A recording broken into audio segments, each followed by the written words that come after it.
So sabi po ng ating worship leader, ready na raw po kayo makinig. Tama po ba? Ako'y ready ng manermon.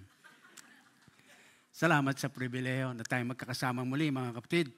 And so, sige po, tuloy na tayo sa paghahayag ng mensahe ng Panginoon. Ang mensahe po ng ating mensahe ngayong umaga, keeping the church balanced in trendy times. In trendy times. Noong pong nakaraang linggo ay naharap tayo sa isang hamon na sabi nga po ay yung bilang bride of Christ, let's keep on turning heads until our groom, the Lamb of God, Jesus Christ our Lord, returns to take us home. Yan po yung hamon sa atin noong nakaraang linggo. At ngayon po naman, mga kapatid, nagpaalala sa atin yung mga ibang mensahe pa sa mga nakaraang linggo pa, sa madalit sabi, ay lalo na po, tinalakay natin at one point yung Acts chapter 2, verses 42 to 47, translated din to 4 activities, abay umakma po doon sa mensahe natin noong nakaraang linggo. Meron pong ginagawa ang unang iglesia, Bagong Tipan, na bubuo po ng salitang wife. So sa kanyang acronym na wife, 4 pong mga activities yon na ginagawa ng early church at siya pong pwedeng maging gabay po natin, mga minamahal, sa pagpapatuloy po ng gawain ng binuong iglesia ng Panginoon bilang patuto sa Kanya dito sa libutan at tayo po yun at kapareho din po ng bride of Christ, wife. No? At ano po yung 4 na yon? Kung mabilisan lang po, nabalikan natin Acts chapter 2 verses 42 to 47, ito po yon. Una, sa letrang W, worship. Worship. The early church was a worshiping church. Ikalawa, the same verse, I, instruction. The early church was a learning congregation. Sa verses 44 to 45 naman, makita po natin yung ano yung letter F sa word na wife? Fellowship. Fellowship. That the early church, nahayag po nito, was a caring church. And then, verse 47 of the same chapter, Acts 2, letter E para mabuo po yung pangalang salitang wife, expression or evangelism. Sinasabi po sa atin doon that the early church was a reaching body. Umaabot, no? Umaabot. So, with this in mind, mga kapatid, na pinagsama-samang mga aral at turo para sa atin mula sa salita ng Diyos, we can now talk about keeping the church balanced in trendy times. Paano ba ang iglesia ng Panginoon sa ating panahon may pagpapatuloy niya ang kanyang gawain ayon sa tinakda sa kanya ng Panginoon, samantalang ang takbo ng buhay ng tao, ng mundo ngayon, nababago. Paiba-iba. So yun po ang ating sisikapin na mapag-usapan ngayong umaga.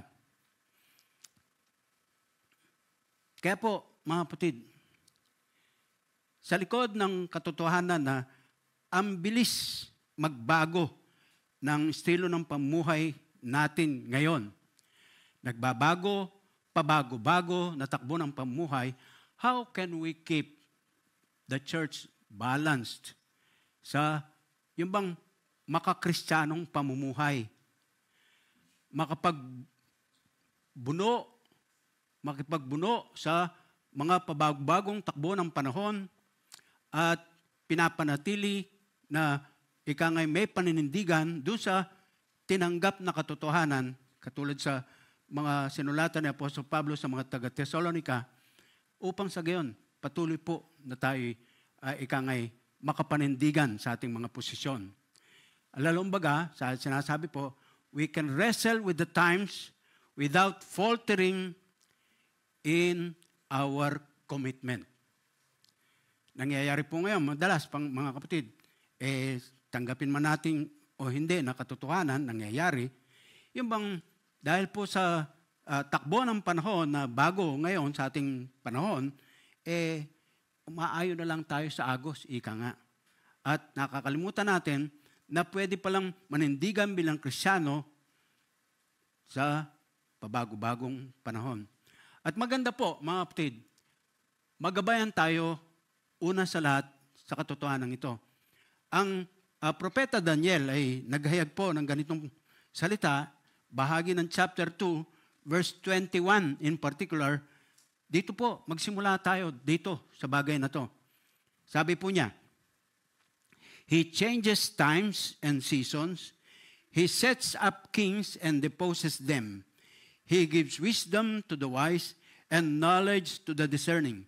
Pansinin niyo po, addressing to His God and our God, sabi niya, He, the Lord, gives wisdom and wise and to the wise and knowledge to the discerning. Para po malaman natin, mga kapatid, ang takbo ng ating buhay sa makabagong panahon na tinatawag natin, nako, magulo. Tayo mismo, hindi maayos po ang takbo ng ating kaisipan kung hindi tayo ikangay maingat. Kasi nga po, mga kapatid, baka nakakaligtaan ng mga anak ng Diyos tulad natin. That sabi ng first part ng verse 21, He changes times and seasons. He sets up kings and deposes them. Mga kapatid, magbago man ang lahat, magbago-bago man ang takbo ng pamuhay, may iba man ang panahon namin, nakikinamin na po ako. Sa inyong panahon, sa inyong panahon ngayon, magkaiba man yon sa tingin natin. Pero one thing is sure, hindi po nagbabago. Ang Diyos pa rin ang may control ng lahat. Siya pa rin po may hawak ng manibela. Siya pa rin po may hawak ng renda. At siya nagpapatakbo. Siyang nagpapatakbo. Hindi po nagbabago yan. Why so? Because katulad na po ng ulit-ulit nating pinapahayag sa likod ng banal na pulpitong ito ng Diyos, ang Diyos natin, hindi po nagbabago. Hindi po pabago-bago. Hindi rin po basta naapektuhan ng anumang pagbabago. Can you say amen to that? And as much as ganun po ang ating Diyos, anumang ipahayag niya sa kanyang mga salita, which is the final authority sa faith and life, hindi po bumababa sa trono ng langit ng ating Diyos at naipapaubaya sa kanino man ang pamamahala. Siya pa rin po ang may control. Magbago na po ang lahat. Hindi po siya nagbabago. Ang pahayag niya ay ganun pa rin. So mga kapatid, with that, sa ganung conviction, ayon sa pahayag ng Propeta Daniel, parang sinasabi niya sa atin, in our time, today, do not be alarmed. Huwag kayong basta mag-alala. Huwag kayong mabahala. Huwag kayong maguluhan ng isip. Ako pa rin, sabi niya. God still calls the shots. Siya pa rin po ang nakapangyayari. And mind you, my friends, with this, change does not scare Him. Hindi po natatakot, hindi po parang nagugulantang ang Diyos sa anumang pagbabago. In fact, pwede natin sabihin, nothing changes without His permission. Mga minamahal na mga kapatid sa Panginoon, magabayan po tayo sa katotohanan ito. Ano po ba talaga ang kailangan? What will it take para makasabay tayo sa takbo ng panahon, ng buhay ngayon, habang patuloy tayong naninindigan, ipinagtatanggol ang katotohanan ng salita ng Diyos na siyang saligan po ng ating buhay, ng ating pamumuhay, ng ating bukas. As individuals, as families, and as a church. I submit to you, gentlemen and ladies, one word. Just one word. And that word is discernment. Discernment. Dinefine po ni Webster ang salitang discernment as the quality of being able to grasp and comprehend what is obscure. Kung ano man po yung malabo, kung ano man po yung hindi malinaw, hindi basta masagap ng dali-dali ng ating kaisipan, ng ating kamalayan. Ayun, ang sabi ni Webster, yung discernment, meron pong kakayahan na masunggaban at maunawang lubos-lubusan ang malabo na bagay na yan. Malabo na bagay na yan. Meron pong kakayahan makaunawa at intindihin kung ano ang hindi malinaw. Kailangan po natin maging mapagpansin. Kailangan po nating mag-obserba, magtanong, gumawa ng matalinong pagpapasya. Hindi po yung unahin na natin kagad yung pasya na hindi pa po natin matamang pinag-iisipan, pinag-aaralan, tinitimbang-timbang kaliwat kanan at kung ano ang ating kakaharapin na posisyon sa isang usapin. Bago po tayo pumili, bago po tayo magpasya sa ating kinakaharap. Ayun. At alam niyo po, batay sa salita ng Diyos, ang discernment, pwede pong hingin kay Lord by the Holy Spirit of God, who inspires His Word. The Holy Spirit inspires the Word, and therefore, sabi ng 2 Timothy chapter 3, 16 and 17, kapakipakinabang sa maraming iba-ibang kaparaanan. Pagtuturo sa iyo ng landasin na tatahakin mo, pagbabala sa iyo, hindi ka kailangang kumabig sa kaliwat kanan, mapapahamak ka, o kaya pag kunwari na hulog ka dyan sa kanan, pwede kang tulungan ng salita ng Diyos by the Holy Spirit, ibangon ka at ilagay ulit sa tamang landasin. Kaya ang sabi po, maging discerning. Pakatandaan po natin, mga kapatid, habang tayo po ay kumbagay gumagawad sa bangka na ating sinasakyan para gabayan tayo sa lakbayan ng bukas, tutulungan po tayo ng discernment makita at malagpasan ang daluyong ng mga maling aral o kawalang katotohanan. At pakatandaan din po natin, mga minamahal, our challenge is to leave the familiar, yung mga outdated methodology, without disturbing the essentials, the truth of God's Word. After all, with all practicality in mind, changing methods doesn't mean a changing message. Ang mensahe po ng Panginoon, hindi po nagbabago. At hindi dapat baguhin. Ang pamamaraan kung paano ito ipapahayag, ayun, pwede pong magbabago-bago, mag-iiba-iba. The essence remains the same. The style or the approach may change. Dalawang mungkahi po, mga kapatid, before we go into 1 Thessalonians chapter 2, upang akayin tayo doon sa katotohanan, how we can keep the church balanced in trendy times. Simpleng mga bagay lang po ito, mga kapatid, pero napakahalaga. Kanina po, sinimulan natin sa katotohanan, based on Daniel chapter 2, verse 21, God is still in control. At dito po, with practical application, minumungkahi po ang dalawang bagay. Una, yung pong pagbabago o pabago-bagong panahon ay nangangailangan po ng magkaroon tayo ng kagustuhan na mag-retool, mag-armas muli. Maarmasan tayo muli.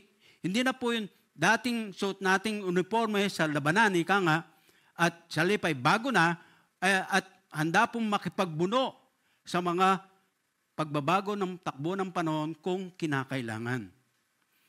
Kinakailangan po natin palagi ang evaluate at pag-isipang muli at muli ang pagganap sa ating mga gawain para kay Lord. Halimbawa po, sa mga pag-awitan natin sa worship, okay po ba kung may blending, paghahalo ng mga praise songs and traditional hymns? Minsan kasi, maniwala po kayo dito sa akin, mga kapatid, hindi po lamang yan dahil sa nagkakaedad na si Pastor Willie. Pero maniwala po kayo, nami-miss ko yung mga hymns. Nami-miss ko yung mga hymns.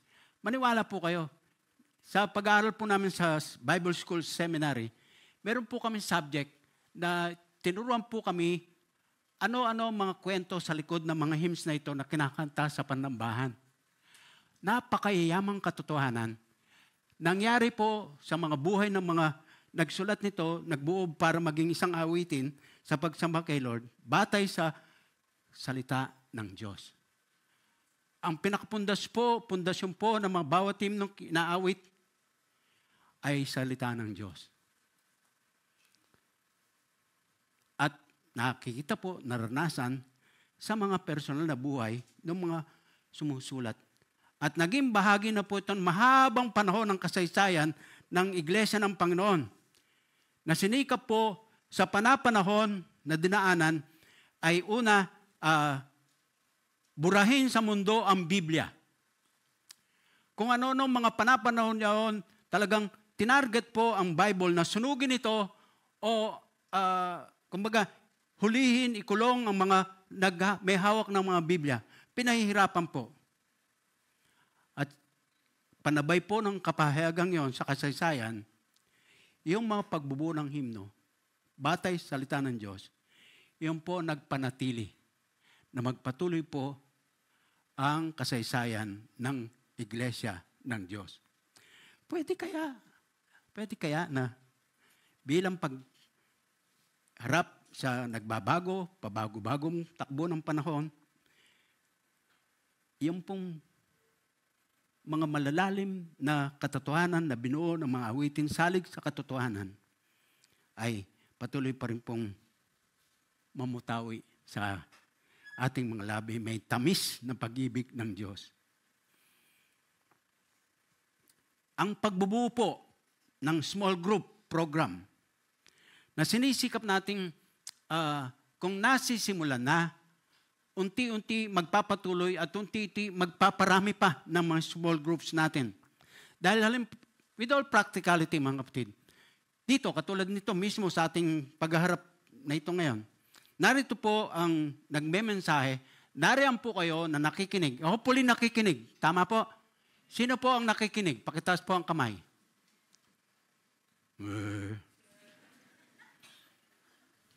Anong huli kong sinabi? Sinabi.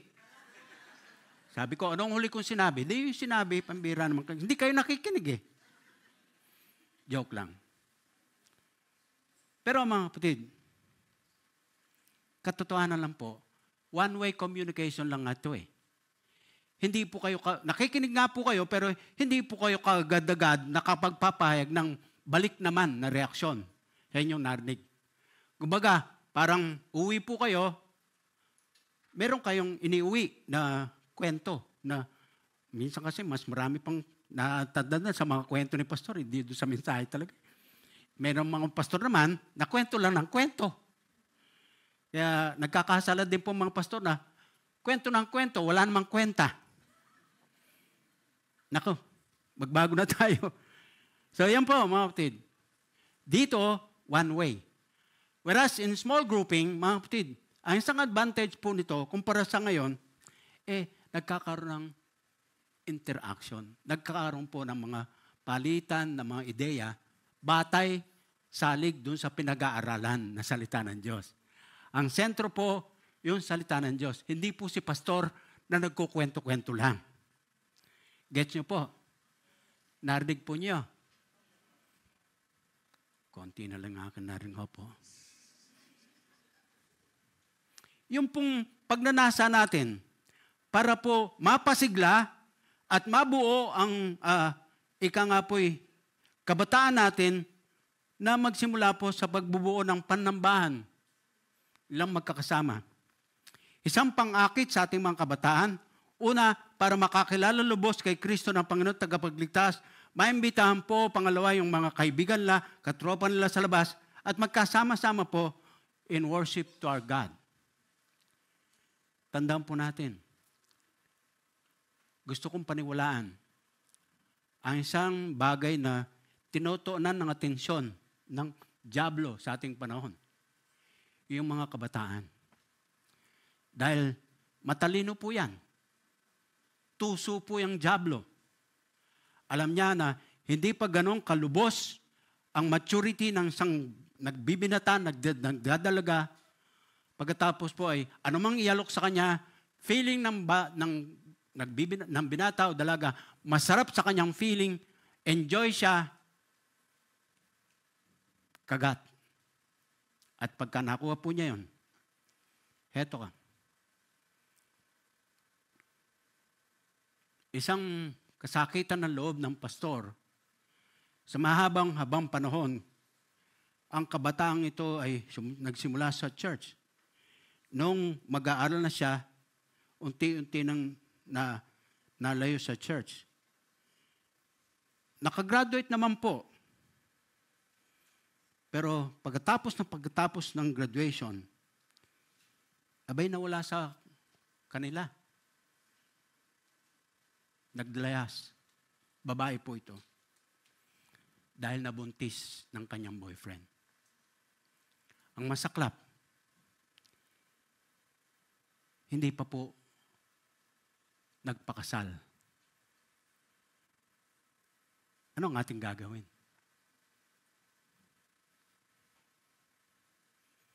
So yung mga kabataan po natin, sinisikap nating dangan sila po yung papalit ng mga leaders ng church upang pagpatuloy kahit in trendy times, magpatuloy po, balanse ang gawain sa church. Yan po, mga kapatid.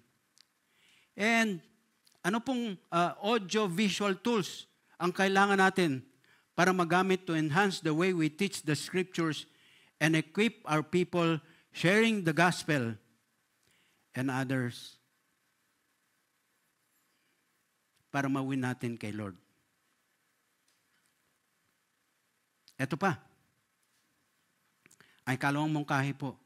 Yung hindi po nagbabagong mga katotohanan ay nangangailang po ng disiplina para ika nga po lumaban, mapanindigan ang pinaniniwalaan.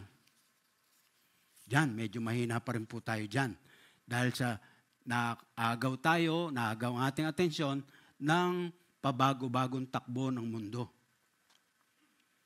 We need to decide what is worth fighting for in our times. And I suggest to you, gentlemen and ladies, that the integrity of the scriptures is worth fighting for. The integrity of the scriptures. Hindi po dapat isuko ang ipinahayag na noon pa ng salita ng Diyos. Kung sino siya at anong kanyang kayang gawin para sa atin. Sabi nga po ni Chuck Swindoll, no amount of technological advancement gives us the right to tamper God's everlasting truth. It is our firm foundation in changing times. Tandaan po natin, inuulit ko lang po, gaya noong sa nakaraang linggo, ginugusto po ni Lord ng kanyang bride must keep on turning heads. Mapapalingon ang tao, ang mundo sa iglesia ng Panginoon dahil siya'y kaakit-akit for the glory of the Lamb of God, the groom. So with this, let us now go to 1 Thessalonians chapter 2. 1 Thessalonians chapter 2, verses 1 to 13. Turning your Bibles to that page, o kaya po ay iswipe po ninyo sa inyong mga cellphones. O baka may narinig kang tunog, cellphone ba yun? Parang tunog ng nanalo sa game, ha? Kapatid, nasa worship tayo, ha? 1 Thessalonians chapter 2. 4 na bagay na pwede nating imungkahi na dapat makita sa iglesia ng Panginoon upang maging balansyado siyang patuloy sa pabago-bagong panahon ng takbo ng ating buhay. 4 na bagay o kalagayan. Una po, the Church of God in our time today must be, first of all, biblical in content. Biblical in content. Makikita po yun sa mga talatang 1 at 2. Ang sabi po dito sa NIV, "You know, brothers, that our visit to you was not a failure. We had previously suffered and been insulted in Philippi, as you know. But with the help of our God, we dared to tell you His gospel in spite of strong opposition."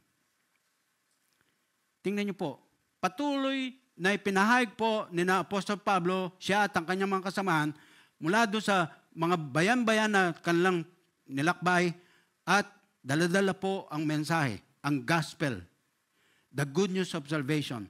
Kahit ano ang harapin nila, pag-uusig, hindi welcome, meron pong paghuhuli, meron pong paghihirap,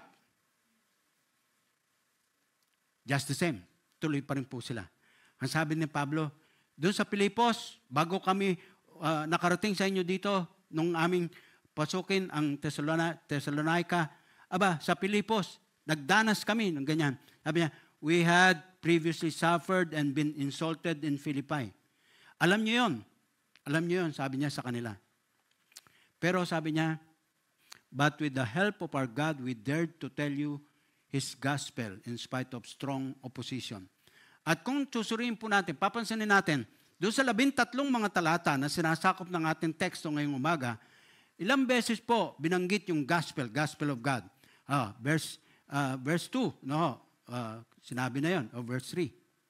Tapos po, verse 2, tapos sa verse 4, sabi niya, we speak as men approved by God to be entrusted with the gospel.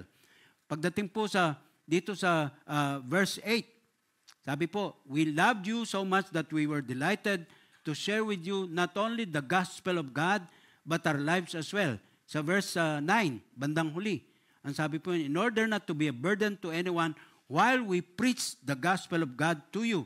And in variables, sinabi po niya, dito sa verse 13, and we also thank God continually because when you received the word of God, which you heard from us, you accepted it not as the word of men, but as it actually is the word of God. Ang laman po, ang lagi pong pinag-uusapan, ang lagi pong bukang bibig ng mga taga-Thessalonica, mula nang sila makakilala sa Panginoong Hesus, salita ng Diyos, salita ng Diyos, salita ng Diyos. The gospel, the good news, the word of God. The church of Thessalonica is biblical in content. Mga kapatid, nasa ain ng ating loob na maging gayon nga po, sa gitna ng pwede nating pinagdadaanan. Hindi man po direktang kaugnay sa ating ginagawa para kay Lord. Pero meron tayong dinadaan ng mga kahirapan, mga tinitis, mga pagsubok o kung anong tawag natin. Hindi po laging masaya ang ating panapanahon, ang ating buhay. Mabigat na mga araw ang kinakaharap natin. Pero just the same, ang maging bukang bibig natin ang salita ng Diyos. Yung bang konting kibuti, ano nga po? Pray. Pati na sa sigalot, praise. Yan po tinuturo ng salita ng Diyos. Yan po natin nakukuha ang mga ganitong kapahayagan. Yung pong sinabi natin kanina, ang Diyos natin hindi nagbabago, hindi pa bago-bago, hindi na-apektuhan ng basta ng anumang pagbabago, salig pa rin po salita ng Diyos. Kaya nga may hamon tayo ngayong taon na to. Nasikapin po natin, nasa gitna na po tayo ng 2025. Bibigyan natin recognition sa worship natin on Christmas Day. Sino man sa atin na nagsikap po consistently every day, mga chapter lang, pero consistently nabasa ang buong Biblia from cover to cover in the 1 year na nagdaan o magdaraan. Maganda po siya, nakaranasan, mga kapatid ko sa Panginoon. Kaysa naman lagi ang hawak natin sa ating gadget, ay maganda yata, order ako sa Shopee. Ang ganda ng kwento nito, ipapasa ko kay kaibigan. Huwag naman po, ganun mga kapatid. Bukang bibig po natin dapat salita ng Diyos. Kasi po, yun ang laman sana ng ating mga puso.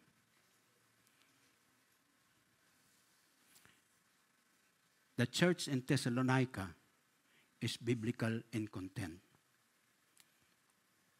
So that, kahit na po sabihin doon sa bandang huli ng verse 2, amidst much opposition, dala-dala pa rin nila ang gospel at napatunayan po, not in vain.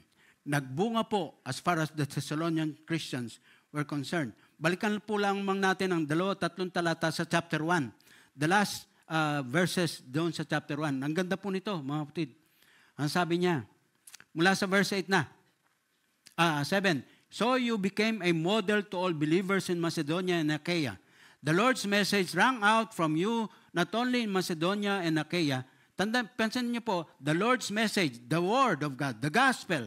Ang sabi po niya, rang out from you not only in Macedonia and Achaia, your faith in God has become known everywhere. Therefore, we do not need to say anything about it, for they themselves report what kind of reception you gave us. They'll tell how, 1, you turned to God from idols. 2, to serve the living and true God. 3, and to wait for His Son from heaven, whom He raised from the dead, Jesus, who rescues us from the coming wrath. Hallelujah. May masarap na kapahayagan ng katotohanan dapat tanggapin natin sa ating panahon ngayon. The gospel of God. Sa bawat pagtitipon-tipon nila, narinig ang maliwanag at consistently dinideclare na God's word, not the idle ramblings or opinions of a preacher. Anong sabi nga po ng Pastor Migs? Huwag na tayong magpapaniwala sa mga propetang haka-haka, kuro-kuro, kundi salita ng Diyos. Sa verse 3, mapapansin po natin, sinasabi niya na ika nga po, yung dala nilang mensahe, dalisay. Ang sabi po ng verse 3, for the appeal we make does not spring from error or impure motives, nor are we trying to trick you. Dalisay. Walang halo. As it was declared, yun na po, mga kapatid, tinanggap ng mga taga-Thessalonica. Meaning, pati na yung mga nangangaral, nagdadala nito, sabi po na po sa Pablo, dumating kami sa inyo, so we speak not as pleasing men, but God who examines our hearts. Sabi nga po, words cannot be deceptive or flattering and biblical at the same time. Hindi po pwedeng maghalo. Ikalawa, ang church, to be balanced in trendy times, must have an authentic nature. It must be authentic in nature. Ito po sa verses 5 and 6. At tinutukuyan po naman ito, mga kapatid, yung nagdadala ng mensahe. Kanina po, yung laman ng mensahe, dala. Dito sa mga talatang ito, yung nagdadala ng mensahe. Tingnan po natin, ang sabi niya. Verses 5 and 6. You know we never used flattery, nor did we put on a mask to cover up greed. God is our witness. We were not looking for praise from men, not from you or anyone else. Wow. As apostles of Christ, we could have been a burden to you. So, authentic in nature. Ika nga po, parang sinasabing tuwiran, sina Pablo, ang kanyang team, nakasama, pagpasok sa Thessalonica, sharing the gospel, the good news of salvation, at tinanggap nila, nakita po ng mga Thessalonians, sina Pablo po, hindi sila pwedeng mag-akusa ng ano paman laban kina Pablo, exploiting the church for personal gain. Hindi po minanipula ni na Pablo for flattery. Para sila yung sumikat, para sila yung makilala. Wala pong paroyal treatment sa kanya porque alagad siya ng Diyos. What the Thessalonians saw, that they got. Ang authenticity, nare-reveal, paano? Sabi niya, authenticity is revealed in real people saying real things about real issues with real feelings. In one word, nagpapakatotoo. Kung sino si Pablo, yun. Hindi po nagpapanggap.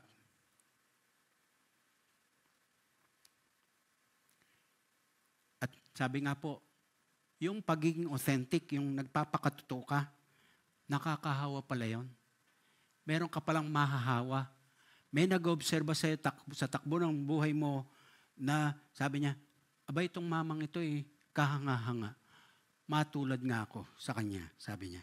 Nakahawa po, mga kapatid, ang living, ikangay, authentic in nature.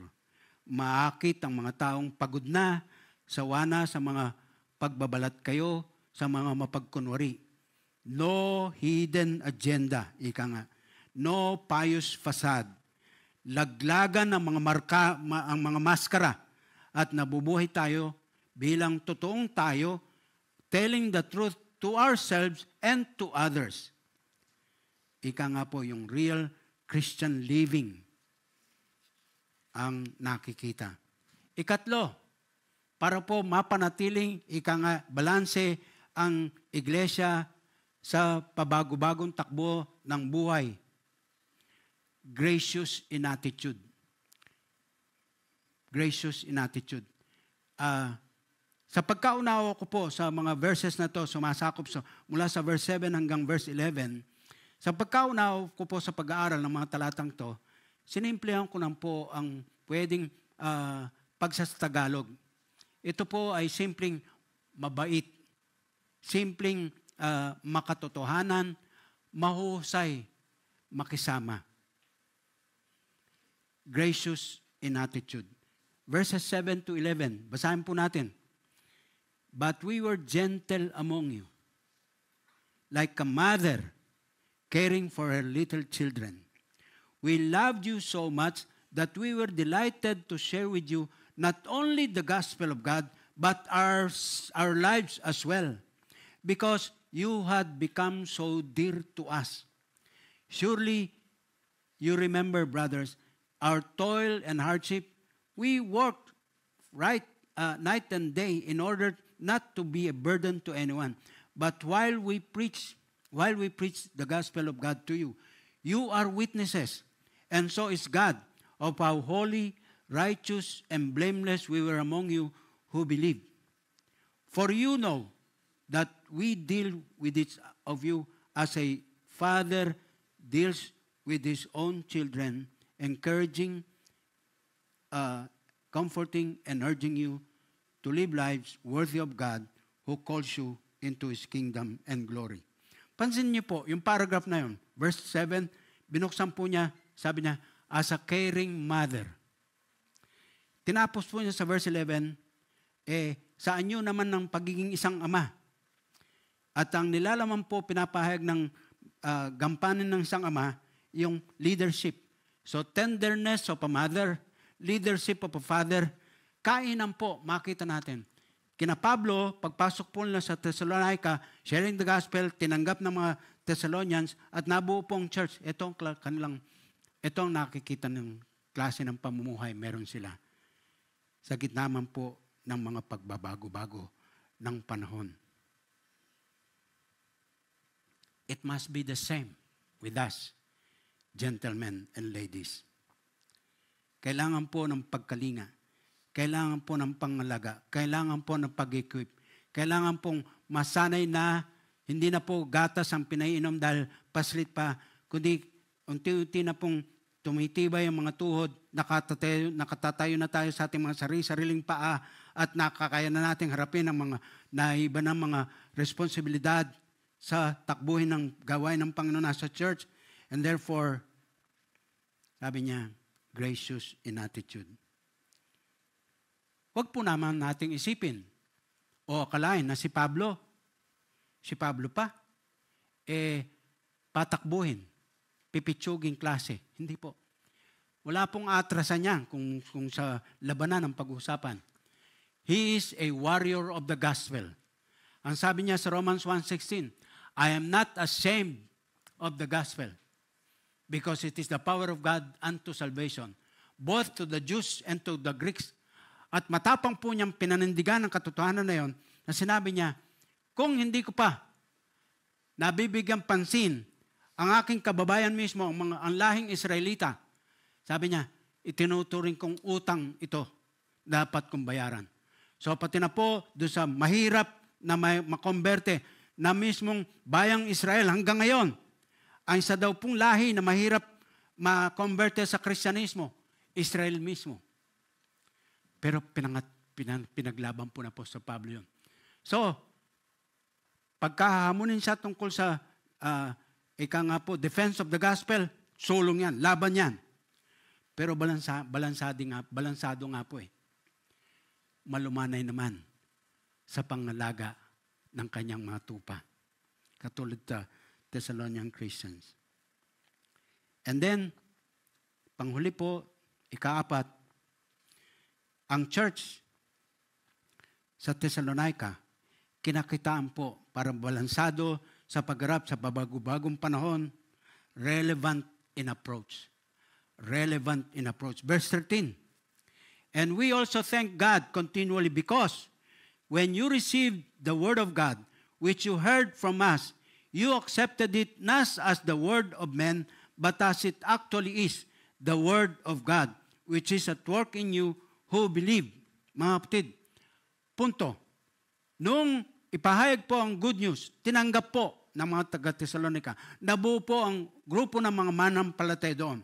At kung anong pagpapatuloy pong marapat na ipamuhay, ginawa po nila. At meron pong isang salita na parang pasok doon sa sinasaad ng verse 13.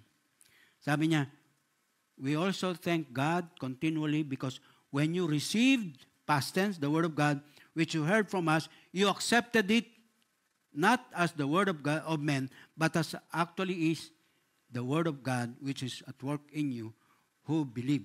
The word of God which is at work in you. Relevant na relevant ang salita ng Diyos. Mga kapatid, linawin po natin to. Ang bahagi natin as a church of God, even in our times today, is not to make the Bible, the Word of God, relevant. Hindi po. We will not make the Bible relevant. Why so? Because, gentlemen and ladies, it is already relevant. The scriptures are relevant. We don't have to make them relevant. Ulit-ulitin ko po, hindi po natin paghihirapang gawing ang Bible, ang salita ng Diyos, maging akma sa panahon. Siya na po yun. Relevant na siya. Relevant na siya. So, hindi po pwedeng baluktutin ang salita ng Diyos para iayon doon sa takbo ng buhay ngayon. Hindi po. Dapat po, pag hawakang mabuti, panindigan, ipaglaban, at ipamuhay natin. Ulitin ko kasi po itong punto. We don't have to make the scriptures relevant. They are relevant. We simply need to point out how relevant they are by holding them up against today's issues. Ito po ang sagot natin sa anumang kinakarap ng mundo sa ating panahon ngayon. Katulad baga sa pagkain. Inasmuch, karaniwan po gamit nating halimbawa ang pagkain pisikal, yung kanin, ulam, pagkain ng ating katawang lupa. Ang salita ng Diyos, pagkain ng ating espiritu, ng ating kaluluwa. Kung magkagayon po, ang pagkain natin, siya pa rin. I-serve lang natin siya mula sa pagluluto o akma po sa panglasa sa ating panahon, kompletos, recados, ika nga, at isisilbi po na talagang may dating. Kung umusok-usok pa po yan, dinadala sa ating lamesa, langhap na natin ang amoy. Nako, biglang nagkagulo po yung mga bituka natin sa tiyan. At naglaway na tayo. Ready na. Minsan nga sa kasarapan, naamoy pa lang at nakita na. Kukuha na muna natin ang picture baga natin kainin.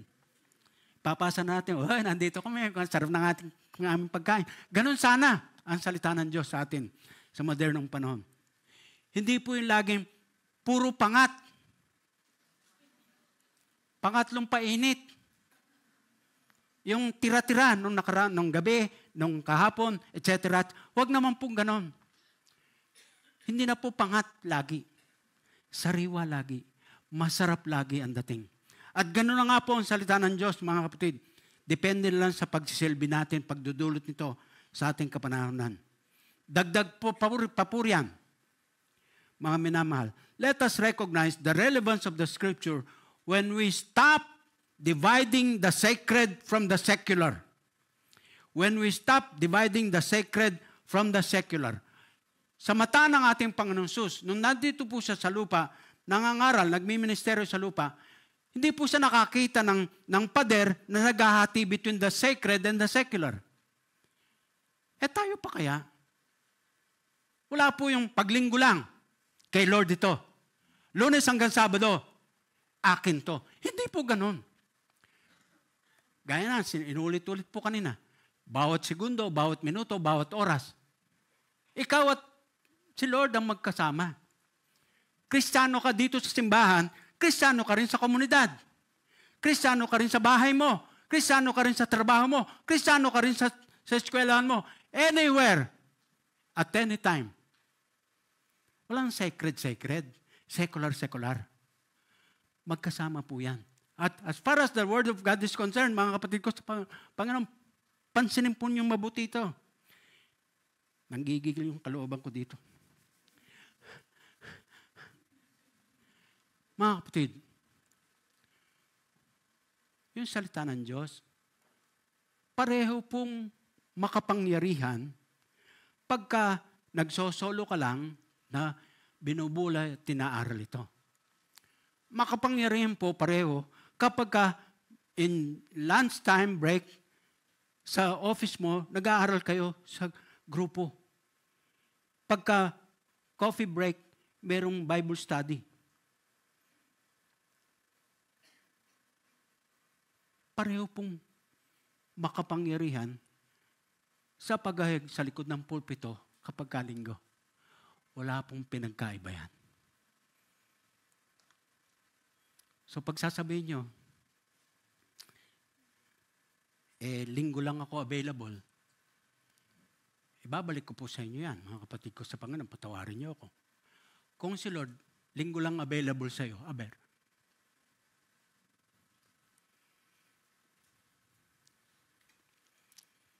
malapit na po ako matapos. The way we raise our children, the way we conduct business, or relate to our neighbors is no less sacred than the way we worship. Mga kapatid, wala pong, ulitin ko, nakitang wall si Lord na humahati secular, sacred. Wala po. Tinitingnan niya ang tao kung ano siya, sino siya. He met beggars as beggars, politicians as politicians, prostitutes as prostitutes.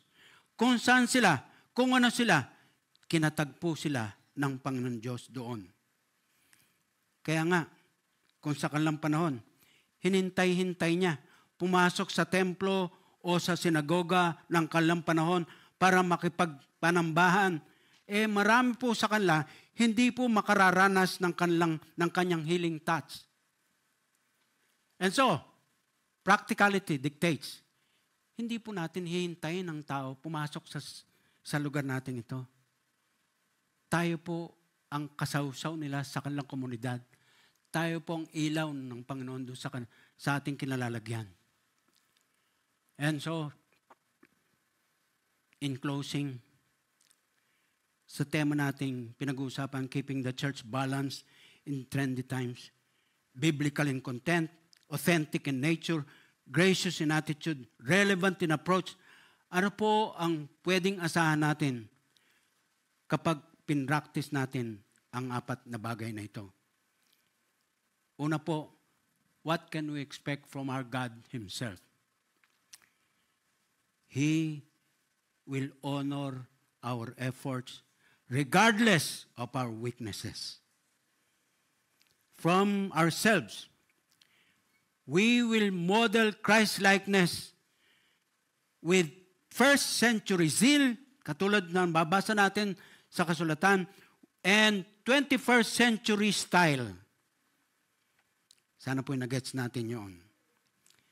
And from others around us, believe me you, believe you me, they will join us.